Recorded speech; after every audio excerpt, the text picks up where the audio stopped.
warahmatullahi wabarakatuh. Perkenalkan, saya Riza Syafawati dari jurusan Ekonomi Syariah kelas F akan menjelaskan sedikit tentang takhrij hadis.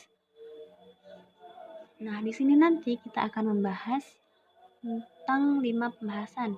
Yang pertama yaitu urgensi takhrij hadis, yang kedua perkembangan takhrij hadis, yang ketiga metode takhrij hadis, yang keempat prinsip-prinsip dasar takhrij hadis, yang kelima manfaat takhrij hadis. Oke, yang pertama kita akan membahas tentang urgensi takhrij hadis.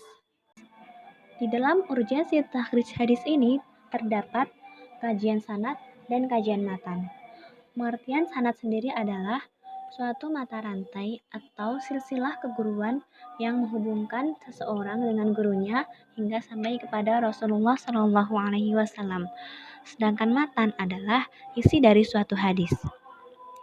Kajian kesohihan hadis biasanya diawali dengan kajian atas sanadnya. Ketika kualitas sanadnya sudah ditetapkan, maka penilaian hadis itu sama dengan penilaian atas sanadnya. Bahkan ada kecenderungan jika sanad hadis telah ditetapkan sahih, sementara matanya masih bermasalah, maka matanya yang akan ditakwilkan. Nah, di sini ada alat ukur penilaian hadis atau penilaian kualitas hadis. Nah, para ulama merumuskan ada 5 kriteria kesahihan hadis. Yang pertama yaitu ketersambungan sanad, yang kedua perawinya bersifat adil, yang ketiga perawinya bersifat dobit, yang keempat tidak ada syad, yang kelima tidak ada ilat. Nah, kelima kriteria ini diterapkan pada kajian sanad. Sedangkan kriteria keempat dan kelima itu digunakan dalam kajian matan. Selanjutnya yaitu perkembangan takhrij hadis. Nah, di sini ada 2 perkembangan atau 2 fase perkembangan takhrij hadis. Yang pertama yaitu pada masa ulama klasik, yang kedua ulama hadis mutaakhirin. Nah, ulama klasik ini berpendapat bahwasanya tidak diperlukan takhrij hadis karena para ulama sudah memiliki hafalan yang cukup luas dan mantap tentang hadis sehingga tidak diperlukan takhrijan hadis. Seiring berjalannya waktu, kemudian ulama hadis mutaakhirin pun merasa kesulitan untuk mengetahui hadis dari sumber aslinya, terutama setelah berkembang karya-karya besar di bidang syariah yang banyak menggunakan hadis sebagai dasar ketetapan hukum. Begitu juga dengan ilmu-ilmu yang lain seperti tafsir, sejarah, dan lainnya. Keadaan ini yang menjadi latar belakang timbulnya keinginan para ulama untuk melakukan takhrij.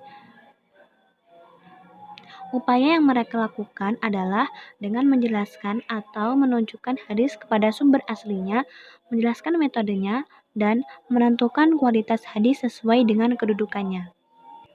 Oke, selanjutnya yaitu metode takhrij hadis. Nah, di dalam metode takhrij hadis ini terdapat 5 metode, teman-teman.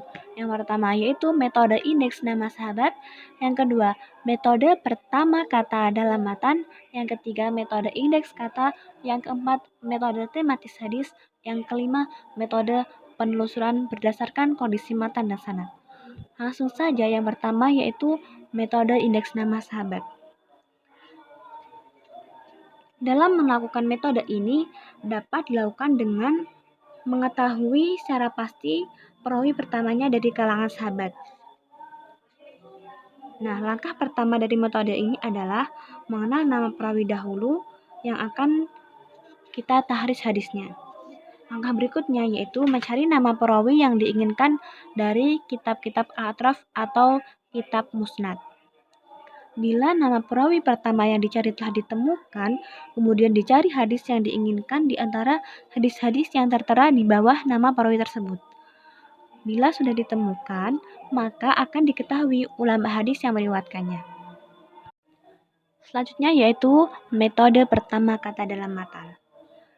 Penggunaan metode didasarkan atas lafaz pertama matan hadis ini dengan pentakhrij terlebih dahulu menghimpun lafaz pertama hadis berdasarkan huruf-huruf hijaiyah.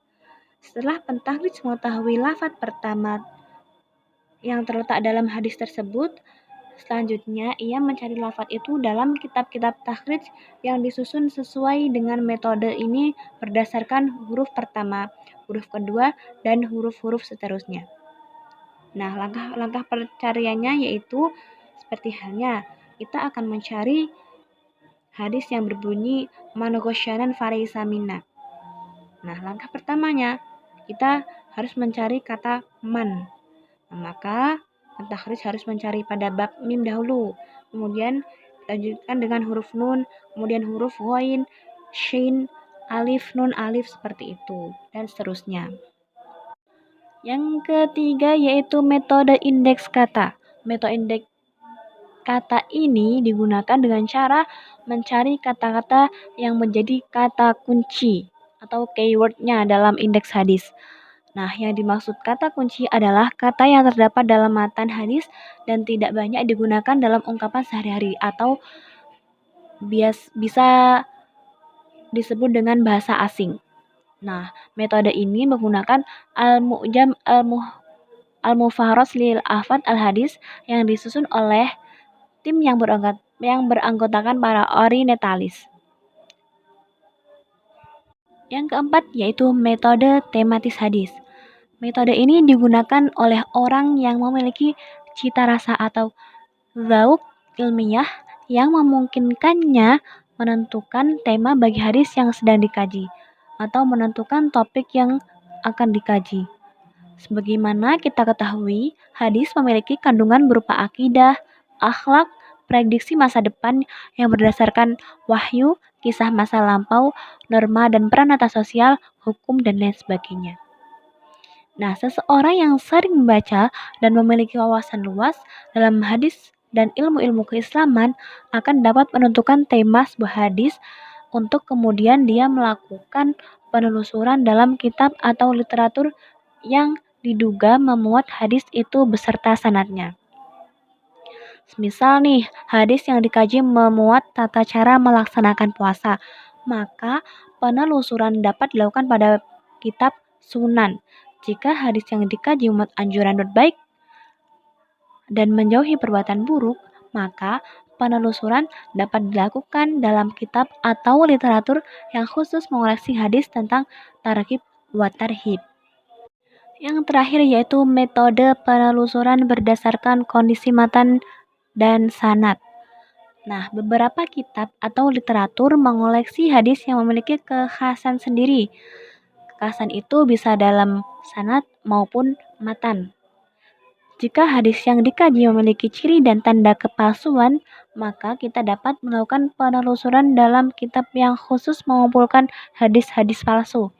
Atau jika hadis yang dikaji diasosiasikan kepada Allah Ta'ala atau yang kita kenal sebagai hadis qudsi, maka kita melakukan penelusuran terhadap kitab atau literatur yang memuat hadis qudsi. Nah, itu tadi 5 metode dalam penakhrijan hadis. Kita bisa memilih salah satu atau menggunakan secara bersamaan metode-metode tersebut. Jadi, dengan begitu kita bisa mengetahui matan dan hadis yang benar-benar masih asli. Selanjutnya yaitu prinsip-prinsip dasar takhrij. Di sini ada 8 prinsip dasar takhrij. Yang pertama yaitu takhrij bersifat mandiri, yaitu dalam artian kajian dilakukan pada satu sanad periwayatan dan penilaian diberikan pada sanad yang dikaji itu tanpa harus meneliti seluruh sanad yang ada.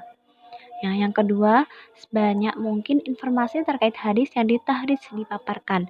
Misalnya, penilaian ulama atas kualitas hadis itu, ketersambungan ayatnya, terputus atau tidak, sanad lain yang menguatkan atau justru yang matanya bertolak belakang dengan hadis yang ditahrij penyebab kedhaifan hadis.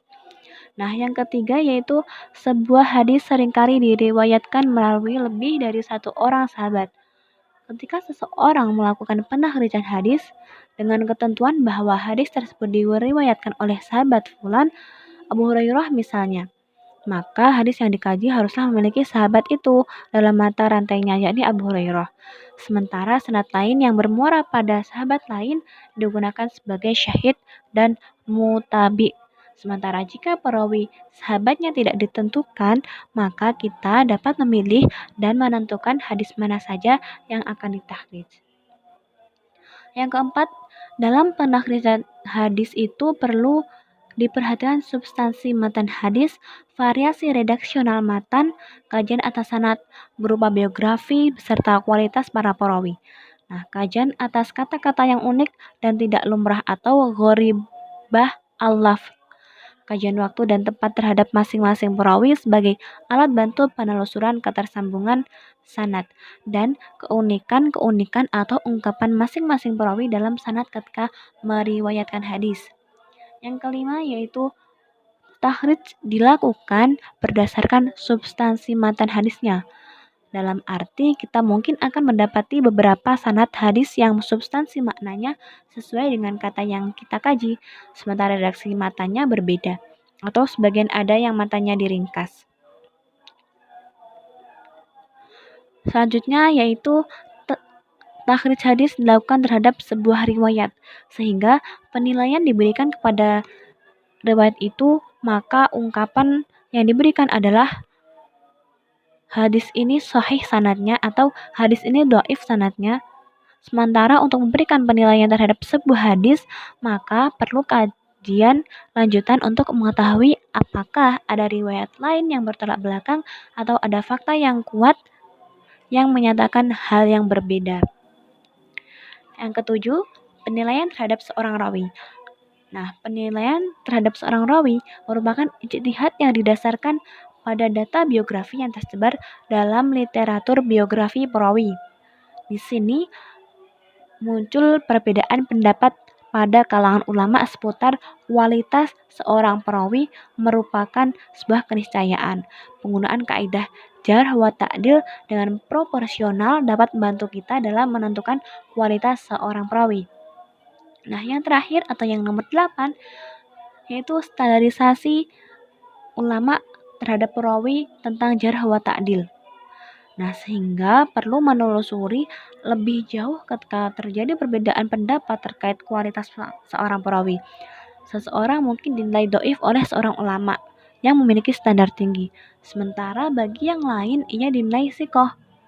Dengan melakukan kajian lanjutan, kita dapat penjelasan alasan seseorang didhaifkan untuk kemudian dikaji apakah alasan itu sudah tepat atau belum tepat. Oke, ini adalah yang terakhir guys. Ada manfaat takhrij hadis. Nah, di dalam manfaatnya ini ada 4 manfaat. Yang pertama, diketahui letak hadis yang dikaji pada sumber-sumber primer. Yang kedua, diketahui apakah asosiasi ungkapan atau perbuatan yang dinyatakan sebagai sebuah hadis itu benar-benar merupakan sebuah hadis atau bukan hadis. Yang ketiga yaitu diketahui kualitas hadis, yaitu kualitas sahih atau dhaif. Yang keempat yaitu dengan membandingkan riwayat-riwayat yang ada, kita mengetahui mana kata yang masih gharib, kondisi yang melatar belakangi disabdakannya hadis, mengetahui kondisi para perawi hadis, adanya kemungkinan hadis itu direvisi atau merevisi hadis lain atau biasa disebut dengan nasih dan mansuh dan lain sebagainya. Nah, yang terakhir nih teman-teman, terima kasih buat teman-teman yang sudah menyimak penjelasan tentang takhrij hadis dari saya Riza Zasyafawati. Mungkin apabila ada kurang lebihnya, saya mohon maaf yang sebesar-besarnya. Akhirul kalam, wallahul muwaffiq ila aqwamit thoriq. Wassalamualaikum warahmatullahi wabarakatuh.